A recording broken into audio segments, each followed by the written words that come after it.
अच्छा, आज मैं एक कंसल्टेंट के पास बैठा हुआ था, सल्तनत ऑफ ओमान में, अल खैर में उनका ऑफिस है। कल मैंने एक वीडियो बनाई थी यूट्यूब पर और फेसबुक पर भी कि अमेरिका की जो अपॉइंटमेंट्स हैं बहुत जल्दी मिल रही हैं, करवा लें। तो जिस चीज़ को मैं आपको पता है प्रमोट करता हूँ, उस चीज़ के लिए मैं खुद जाकर बैठता भी हूँ और लोगों से मिलता भी, उसका फीडबैक भी लेता हूँ ताकि रियल टाइम इन्फॉर्मेशन और ऑथेंटिक इन्फॉर्मेशन मुझ तक पहुँचे।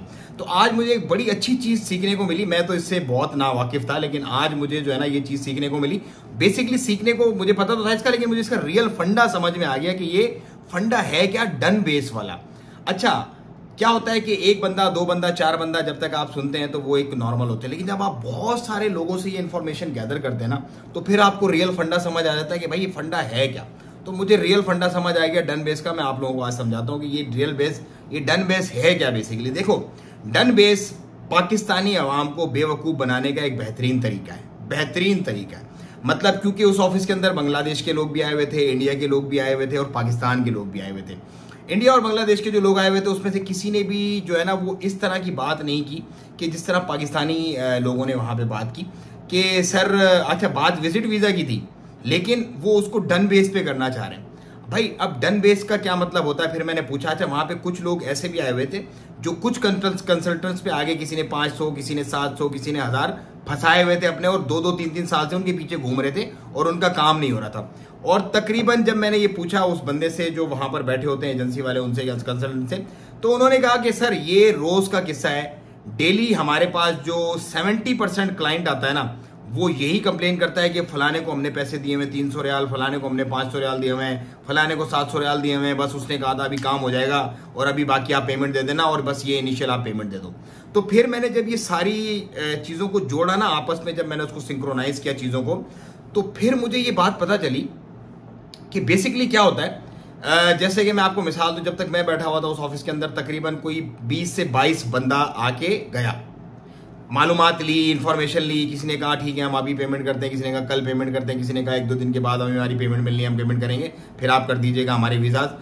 तो 20 से 22 बंदा मिला, उन्होंने स्ट्रेट फॉरवर्ड सीधी सीधी उनसे बात की और जाने दिया।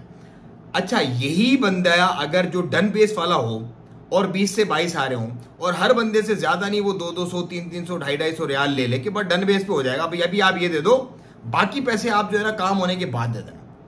तो वो लोग खुशी खुशी निकाल के देंगे और अपना सामान ख्वाबों में पैक करना शुरू कर देंगे, बस अब तो जी हम पहुंच गए।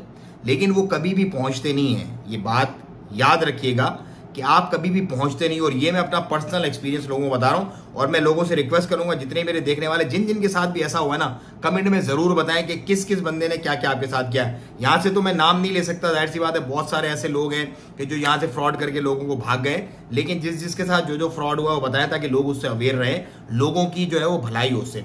तो वो क्या करते हैं कि साइकोलॉजिकली खेलते हैं लोगों के साथ। लोग बोलते हैं भाई डन बेस पे करा दो, ठीक है, बोलते हैं सर ठीक है कोई मसला ही नहीं, अभी आप 1000 दे दो, बाकी आपके 2, 3, 4, 5 हज़ार जितने भी में वो काम करते हैं वो आप अपने जो है वो काम होने के बाद दे देना। आप वो 1000 दे के फिर आप उस 1000 को भूल जाओ, या 500 दो या 200, वो छोड़ते नहीं है। एक बंदा मुझे बोला सर आखिर में कहा कि 250 रियाल में हम आपको कनाडा का वर्क परमिट दे देंगे, दे दो 250 रियाल। यार कोई अकल है, कोई दिमाग है बंदे के पास कि 250 रियाल में कैसे कनाडा का वर्क परमिट मिलेगा। भाई वो 250 रियाल वाले बंदा भी अगर देख रहा तो प्लीज जरूर कमेंट के अंदर बताए, भाई नहीं मिलता। और ये डन बेस जो है ना, ये कोई चीज नहीं होती। Done base never exist. Done base आप लोगों को बेवकूफ बनाने का एक तरीका है कि जिससे जितना जो मिले जेब में डालो, बाद में तो फिर बाद ही ना, फिर किसी ने क्या करना, फिर भागते रहो पीछे। क्योंकि मैं देखता हूँ बहुत सारे लोग अभी आते हैं, कोई किसी से ले नहीं पाता पैसे वापस। किसी ने कहीं 500 फंसाए हुए, किसी ने 250, किसी ने 300, इसी चक्कर में।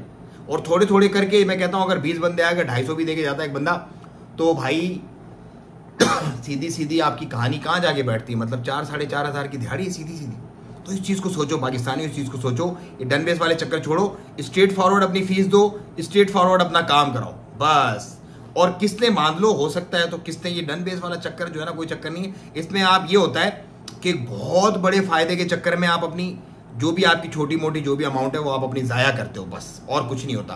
कुछ केसेस में मे भी होता हो पाकिस्तान के अंदर ऐसा, मुझे नहीं पता, ऐसा मेरा कोई एक्सपीरियंस मैंने देखा नहीं है। लेकिन मैं कह रहा हूँ वैसे कि सपोज मेरा कोई बहुत क्लोज जानने वाला हो, बहुत क्लोज, उसको कोई काम में अपनी जेब से पैसे लेकर करवा दूं, और जब वो बंदा, मुझे पता है कि बंदा कहीं भी नहीं जाएगा 100%, तो फिर जब वो पहुंच जाए उसके बाद में उस अपने क्लोज जानने वाले से पैसे ले लूं, ऐसा जरूर हो सकता है। लेकिन जो ना जानने वाले लोगों के बीच में डील होती है ना, मैं देख रहा हूँ बहुत सारे कंसल्टेंट है, फिर आगे मैंने सोचा, इधर खोला भी है ये, अपने लैपटॉप के ऊपर मैंने खोला है, पाकिस्तान के इतने सारे कंसल्टेंट हैं यहाँ पे, और भी दुनिया के दूसरे भी मालिक, लेकिन सबसे ज़्यादा पाकिस्तान के कंसल्टेंट हैं जो बैठ के डन बेस कर रहे हैं। उसका ये सर आप आ जाओ, आपका सर हम यूएसए का करवा देते हैं, मसला ही नहीं, आप ऐसा करो 3 लाख अभी दे दो, बाकी जो 50 लाख रुपए वो पहुंच के दे देना। वो 3 लाख फिर आपके गए, फिर उस 3 लाख के पीछे ही आप फिरते रहो।